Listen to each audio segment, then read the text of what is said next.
Guys, John Hughes from Advanced SRM. In this video I'm going to introduce you to the benefits of static stretching, okay, for long-term injury prevention. Now, many of us opt for what is known as dynamic stretching or a dynamic warm-up prior to any activity that we might undertake, whether it be walking, running or cycling. Maybe it's a PT session.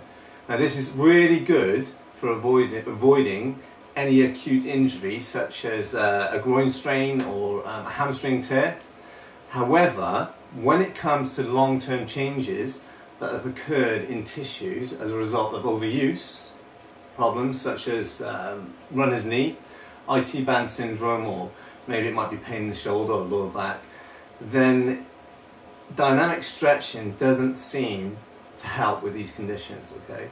It doesn't have the same benefits in prepping the tissues for the activity. So there's now a new school of thought whereby introducing static stretching into your preparation for an activity will have the effect of improving your muscular health and avoiding injuries over the long term. So if you're looking for long-term injury prevention, then start introducing static stretching into your preparation before an activity. Now, the reason why many people avoid static stretching, in particular athletes and coaches, is because in the 1980s there was evidence that showed that the muscular power output would decrease with static stretching. However, in the modern world, many coaches are starting to reintroduce static stretching because they want to avoid injury over the long term, okay, which is good for the athlete and definitely good for their global well-being. So let's crack on. I'm going to show you some simple exercises for key areas that are going to help with global leg muscular health, okay, and these are for the muscle groups that we don't tend to stretch or we prefer to avoid. So I'm not going to show you how to stretch the calf, I'm not going to show you how to stretch the quads, but I am going to show you how to stretch the lateral hamstrings, the hip flexors. So this stretch is for the lateral hamstrings. We're going to sit down, taking a yoga strap, you could use a towel, you could use a necktie. What you're going to do, here I'm going to work the right leg, so I'm going to hook the strap around the foot, I'm going to lay back, okay. I'm going to lay my opposite leg down flat. I'm going to slowly raise my leg up until I start feeling tension through the hamstring. Now, to focus more on the lateral side of my leg, I'm going to internally rotate my leg with a bit of a pull through the yoga strap, and then I'm going to take the leg across the body, and I'm going to feel a much more intense stretch in the lateral side of that hamstring. I'm going to hold for about 3 to 5 deep breaths, breathing in through the nose and out through the mouth. Remember, work to what you can cope with.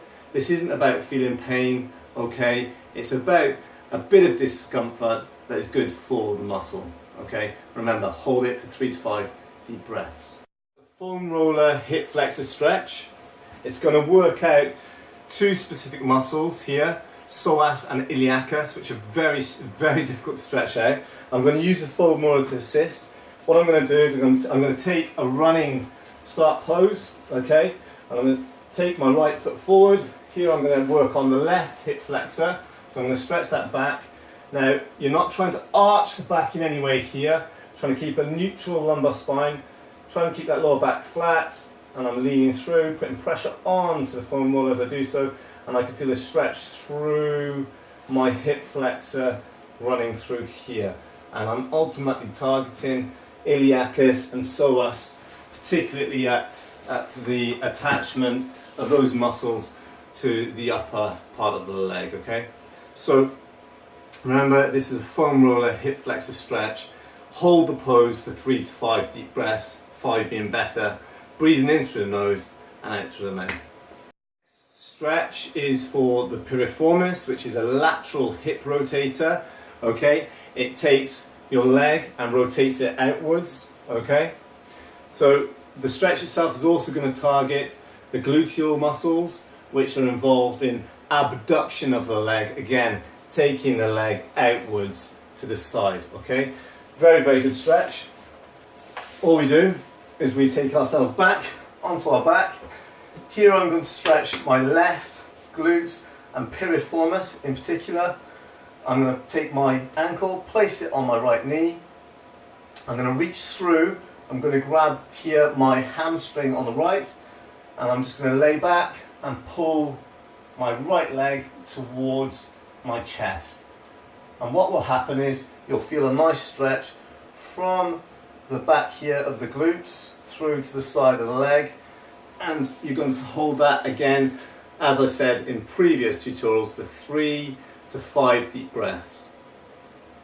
And repeat on the opposite leg. The last stretch is for the adductors or the adductors, which take the leg across the center. Okay, so if I'm sitting down, it's this action, taking the leg across the body. Now, to work these and stretch them, one of the easiest ways is to come down into a squat. Okay, taking my elbows and just pushing out to the side. Very, very simple. Very, very good stretch, and again holding for 3 to 5 deep breaths.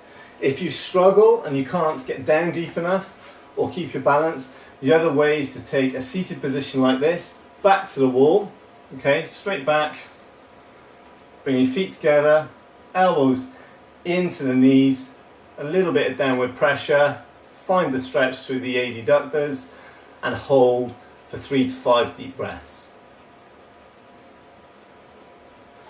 Enjoy.